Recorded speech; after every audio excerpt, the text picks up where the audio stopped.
Y nos acompaña el ministro de Educación, Víctor Hugo Cárdenas. Ministro, gracias por acompañarnos. Buenos días. Muy buenos días, un gusto saludarle, igual a todo el país. Se suspenden clases educativas desde ayer en la tarde hasta fin de mes. ¿Esto podría incluso prolongarse? Efectivamente, a diferencia de otros países que tardaron varios días en adoptar decisiones firmes, por una parte, y por otra, en lugar de no tomar conciencia de este tema, Bolivia y la presidenta Áñez ha decidido y ha preferido tomar medidas shock. La suspensión de clases en ese sentido es una medida que se da a las 48 horas de conocidos los primeros casos, y esta suspensión de clases dura hasta el 31 de marzo en esta fase, en todos los niveles, quiere decir inicial, primaria, secundaria y superior, universitaria y no universitaria, y pública o privada, centros de educación de convenio, etcétera, absolutamente a todos, para proteger la vida de nuestros niños y reducir las posibilidades de propagación de esta enfermedad. No es con ánimo de alarmar, sino es mejor tomar medidas shock para prevenir. ¿Cómo van a ajustar el calendario escolar?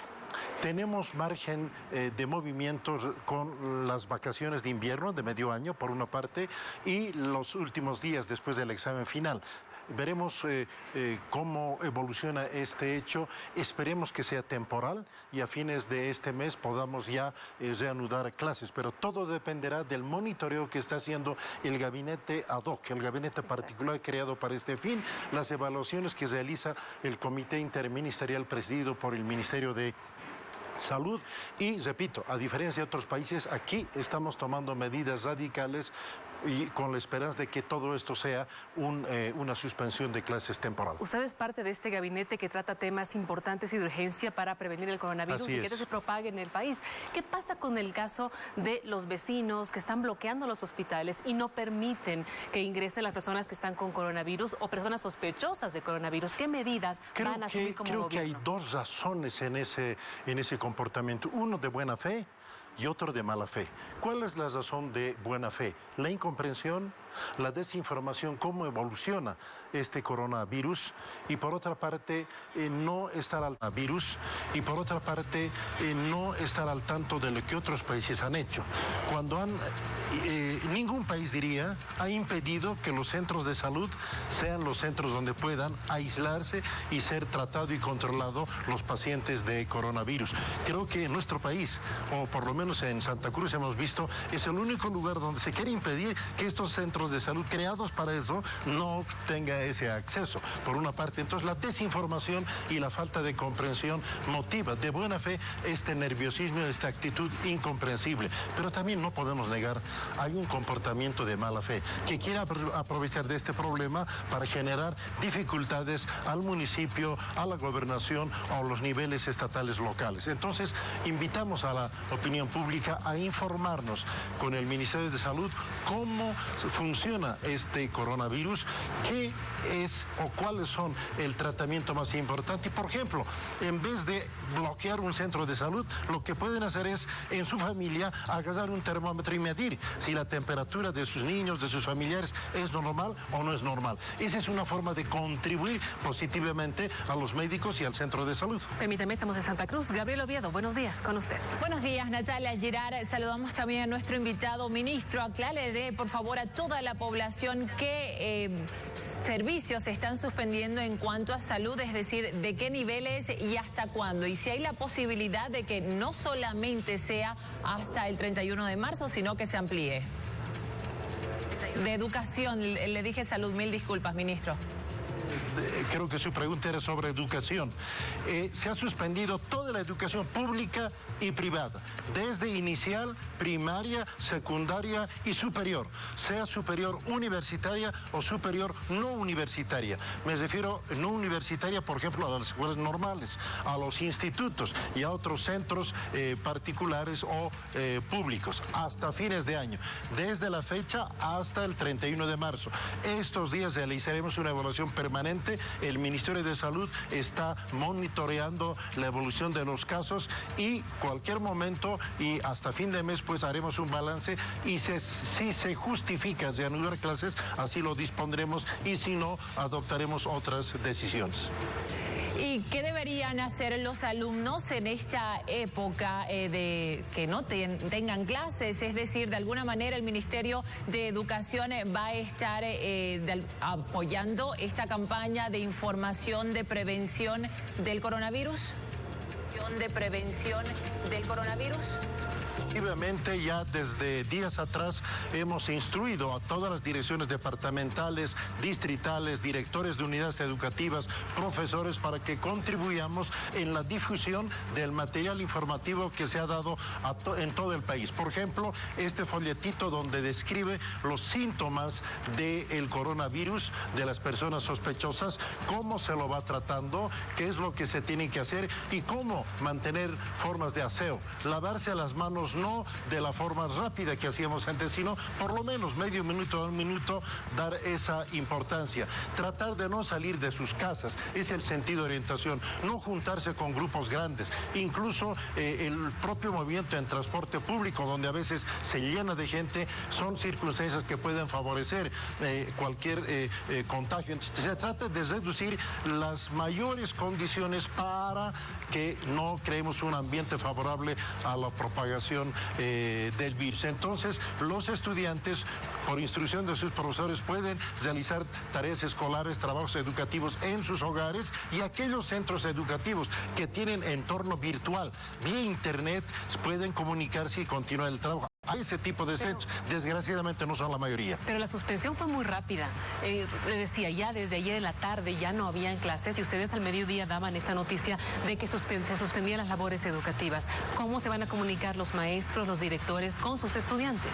Bueno, ellos tienen formas de comunicación, no solo con estudiantes, sino también con padres de familia. Bueno, hay grupos de WhatsApp que se han creado para las permanentes reuniones con los padres de familia. Y con los estudiantes, varios centros educativos tienen formas de contactarse. Entonces, lo que recomendamos en este caso es entender esta suspensión temporal no como una vacación para que se olviden de todo. Es cierto lo que usted dice, que hemos decidido una medida drástica de shock en horas. ¿Por qué? Porque los países que tomaron medidas progresivas, graduales, lentas, han enfrentado estos problemas. Me refiero, por ejemplo, a China, me refiero a Irán, me refiero a Corea, a países que supuestamente debían adoptar medidas radicales y no lo hicieron. Nosotros queremos ir por el otro camino y la presidenta, por su firmeza, por su decisión, adoptó estas medidas que ya se han difundido, y creemos que con esto podemos tener una suspensión temporal de clases y luego, así Dios lo quiera, reanudar normalmente. ¿Se está trabajando en plataformas virtuales, viendo esto a futuro? ¿Cómo así podemos afrontar? Estamos trabajando no solamente en plataformas virtuales, sino de todas las formas posibles, tratar de dotar la mayor información a los padres y madres de familia. Y aquellos centros educativos que tienen entorno virtual, tienen plataformas virtuales, aprovechar también esos medios para hacer esa información y para estimular a todas las personas que presenten algunos síntomas sospechosos, se reporten al centro de salud más próximo. Y si están en sus hogares, no ocultarlos, sino pedir apoyo médico del centro de salud más próximo.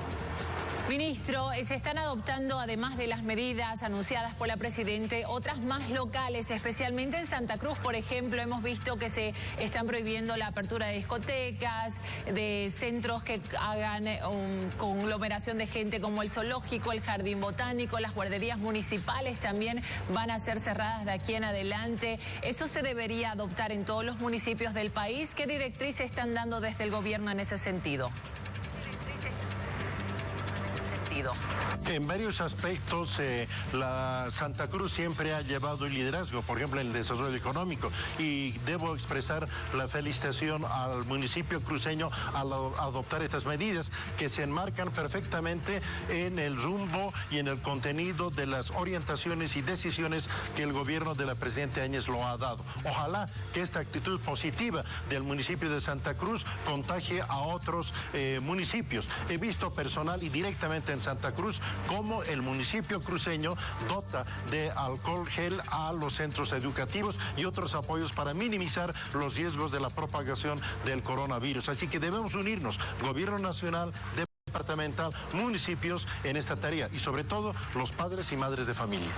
Pero el cuidado también debe ser fuera de las fronteras, por eso tengo entendido que han evitado y están suspendiendo los vuelos de y hacia Europa desde mañana, ¿cierto? ¿Qué otras medidas se deberían adoptar en las fronteras, ministro? Efectivamente, se ha dispuesto los vuelos desde Europa y hacia Europa como una medida también para minimizar los riesgos. Nuestras Fuerzas Armadas, junto a la policía y junto a médicos, van a estar trabajando en los puntos fronterizos más importantes. Sobre todo es para evitar la llegada de como Corea, Japón, China, Irán, el norte de Italia, que son los focos más importantes que tienen la mayor cantidad de casos en coronavirus. Ese es el sentido de la decisión para evitar esos viajes. Pero hemos tratado de tomar un paquete de medidas para minimizar los riesgos. Ese es el sentido. Ministro, usted es parte de este gabinete donde se toman decisiones rápidas y las acciones son inmediatas. ¿Qué pasa con el agio y la especulación? Hablamos de que la gente está abusando y hacen desaparecer lo que más uno necesita. Hablamos de alcohol en gel, de alcohol y también productos de limpieza como lavandina. No existen más en el mercado y si hay, son muy caros. ¿Qué van a hacer ustedes como gobierno? Es una pena que eso ocurra, personas que se aprovechen de esto y exhortamos a que desistan de esa actitud de aprovecharse y lucrar con la necesidad. Eso ocurre. Lo siguen haciendo, hay que hacer acción. Sí, efectivamente, a corto plazo, exhortación y de pedir a los municipios que hagan un control, a corto plazo. Pero pensemos como país a mediano y largo plazo, los altos impuestos, la dificultad para crear unidades productivas, no favorecer la agilidad del mercado, también incide en estos problemas y eso, su solución obviamente será a mediano y largo plazo. Pero a corto plazo, los municipios tienen que desarrollar con el mayor énfasis su trabajo para evitar estos abusos. Le agradezco mucho, ministro, por acompañarnos esta mañana. Buenos días. Me despido solamente pidiendo a toda la población y a todo el país calma, tranquilidad. El gobierno ha adoptado medidas shock, a diferencia de otros países que adoptaron medidas graduales. Cada familia contribuyamos a los médicos a facilitar e informar los síntomas, a acudir al centro de salud más próximo y a no ponernos nerviosos y no impidamos que los centros de salud atiendan los casos que vayan surgiendo y los centros particulares que se van a crear en las 9 ciudades capitales del país más el Alto. Hasta pronto y que Dios bendiga a todas las familias bolivianas. Gracias, es el ministro de Educación, Víctor Hugo Cárdenas, hoy con nosotros. Tenemos más consejos.